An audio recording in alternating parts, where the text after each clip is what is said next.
যে আর খেলবো না, একবার তো হারছেন। কিন্তু গত রাতে দেখলাম সে ট্রেনিং রাউন্ডে ২-১টা হেডশট মারলো। তারপরই পুরো কনফিডেন্সের সাথে বলে যে আমার সাথে ভার্সেস করবে। ট্রেনিং আসেন, আসেন। করতেছে 1v1 শায়েক মুন্না ভাই। ভাই ওপেন চ্যালেঞ্জ। কাম। অনিয়ন আহেন হেন কই।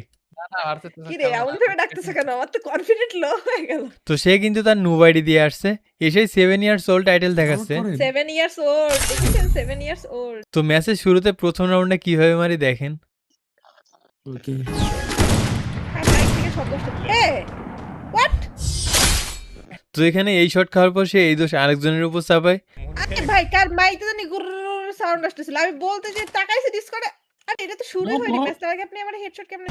এই মুন্না ভাই ঠিক আছে কাজটা লে আর দুরন্ত ভাই যেখানে সেখানে আমার প্রশংসা করতে থাকে। আরেকটা কথা গাইস, নারীর ফাঁদে কেউ পা দিবেন না, তাদের কথা বিশ্বাসও করার দরকার নেই।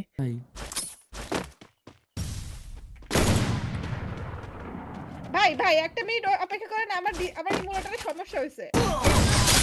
আমার ইমোটরে সমস্যা।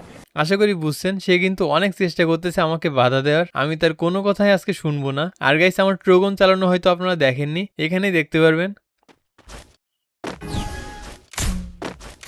ভাই দেখেছিলাম এদের খেলাটাও তোর কাছে আসে না ভাই। কি হচ্ছে ভাই একটা মিনিট ওয়েট করেন প্লিজ ভাই একটা মিনিট ওয়েট করেন। টিম আপ ভাই। গতদিন যখন আমার নেট গেছিল তখন কিন্তু আমাকে কোনো সুযোগ দেয়নি, আজকে আমি কেন সুযোগ দিব? তো এরপর যখনই আমি 4 রাউন্ড জিতে যাই সে কিন্তু ব্যাক দিয়ে দেয়।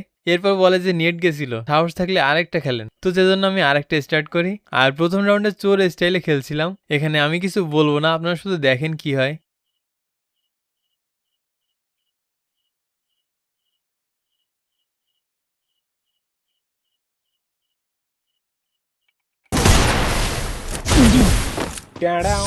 মানে ভাই এইটা কি ছিল? দুইটা চোর যখন একসাথে দেখা। এরপর এখানে প্রথমে কানা করা ট্রাই করি, তারপর ফ্রিজ, এরই সাথে ইউএমপি এর হেডশট। পরের রাউন্ডে তাকে জোনেই লিমিট করতে যাচ্ছিলাম, কিন্তু এরপর আচমকা ক্যারেক্টার মেরে আমাকে হেডশট দিয়ে দেয়। কিছুদিন টুর্নামেন্ট খেলে ভাইয়ের কিন্তু ভালোই বুদ্ধি হয়েছে। एक बार धोखा खा चुका हूँ, दोबारा नहीं खाऊंगा। এর পরের রাউন্ডে একটা জিনিস দেখায়, এখানে সাদিয়া ভাইয়ের সামনে একটা ওয়াল মেরে তাকে বোকা বানাবো। প্ল্যান অনুযায়ী সে কিন্তু ওই সাইড থেকে রাশ করলো, রাশ করে কিন্তু আমাকে পায়নি। তো তারপর তাকে হেডশট দিয়ে দিই।